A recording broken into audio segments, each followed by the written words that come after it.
तेनालीराम ने राजा को सपनों की सच्चाई से कैसे अवगत कराया, इस कहानी में देखते हैं। एक बार राजा कृष्णदेव राय ने सपने में एक बहुत ही सुंदर महल देखा जो अधर में लटक रहा था। उसके अंदर के कमरे रंग बिरंगे पत्थर से बने थे। उन पत्थरों से रोशनी की किरणें फूट रही थीं, जिसके कारण महल में रोशनी के लिए दीपक या मशालों की जरूरत नहीं थी। मन में सोचा कि प्रकाश हो जाए तो अपने आप प्रकाश हो जाता था, और जब मन में सोचा कि अंधेरा हो जाए तो अंधेरा हो गया।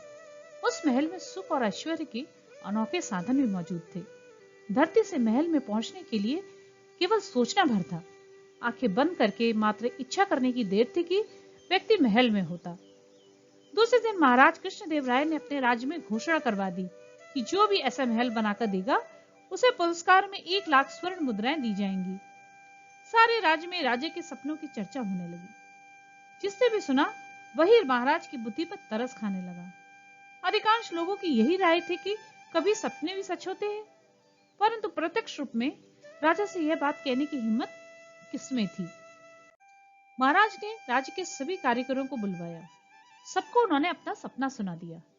कुशल व अनुभवी कारीगरों ने महाराज को बहुतेरा समझाया कि महाराज, यह तो कल्पना की बातें हैं, इस तरह का महल नहीं बनाया जा सकता। लेकिन महाराज के सर पर तो वह महल भूत की तरह सवार था। वो अपनी बात से टस से मस नहीं हुए।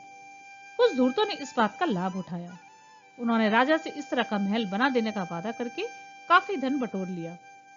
जिन दिनों विजयनगर में यह चर्चा जोरों पर थी, उन दिनों तेनालीराम कुछ दिनों का अवकाश लेकर भारत भ्रमण पर निकले हुए थे। इधर सभी मंत्री बेहद परेशान थे। महाराज को समझाना कोई आसान काम नहीं था। अगर उनके मुंह पर सीधे सीधे कहा जाता कि वह बेकार के सपने में उलझे हैं, तो महाराज के क्रोधित हो जाने का भय था। मंत्रियों ने आपस में सलाह की। बहुत सोच विचार के बाद यह फैसला किया गया कि इस समस्या को तेनालीराम के सिवा कोई नहीं सुलझा सकता। अब क्या राजगुरु, क्या मंत्री और सेनापति, सभी तेनालीराम के लौटने की बेसब्री से प्रतीक्षा करने लगे। मगर कई दिन गुजर गए, तेनालीराम नहीं आए। एक दिन रोता चिल्लाता एक बूढ़ा व्यक्ति महाराज कृष्णदेव राय के दरबार में उपस्थित हुआ। दुहाई है महाराज, दुहाई है। महाराज के आसन के सामने आकर वह बोला, रक्षा करो, आपके राज में ऐसा अन्याय, ये तो गरीब मार है महाराज। क्या कहते हो? राजा कृष्णदेव राय एक झटके से सिंहासन से उठ खड़े हुए। किसने किया है तुम पर अन्याय? किसने सताया है तुम्हें? फरियादी, साफ साफ उसका नाम बताओ और निश्चिंत रहो। अब तुम राजा कृष्णदेव राय के दरबार में हो, तुम्हारे साथ पूरा न्याय किया जाएगा। मैं लुट गया महाराज। राज कर्मचारी ने मेरे सारे जीवन की कमाई हड़प ली। मेरे छोटे छोटे बच्चे हैं महाराज, आप ही बताइए मैं कैसे उनका भरण पोषण करूं? क्या क्या हमारे किसी कर्मचारी ने तुम पर अत्याचार किया है? हमें उसका नाम बताओ।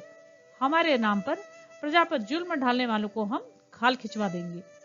राजा ने क्रोध से कहा, नहीं महाराज, मैं झूठी आपके किसी कर्मचारी को क्यों बदनाम करूं? बूढ़ा बोला, तो फिर साफ क्यों नहीं कहते कि ये सब क्या परेशानी है? महाराज, अभय धन पाऊं तो कहूं।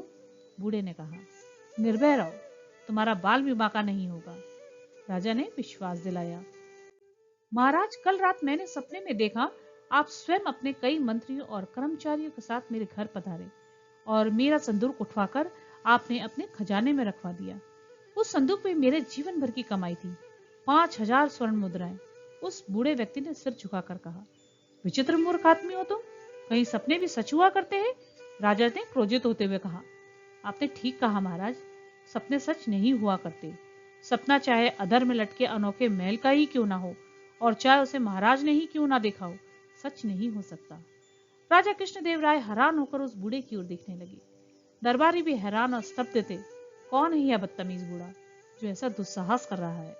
मगर शीघ्र ही उन्हें अपने प्रश्नों का उत्तर मिल गया। देखते ही देखते उस बूढ़े ने अपनी नकली दाढ़ी, मूछ और पगड़ी उतार दी। तेनाली, तेनाली सभी दरबारियों के मुंह से निकला। इससे पहले कि महाराज कुछ कहते, तेनालीराम ने कहा, महाराज, आप मुझे अभय दान दे चुके हैं। महाराज हंस पड़े। इसके बाद उन्होंने अपने सपने के महल के बारे में कभी बात नहीं की।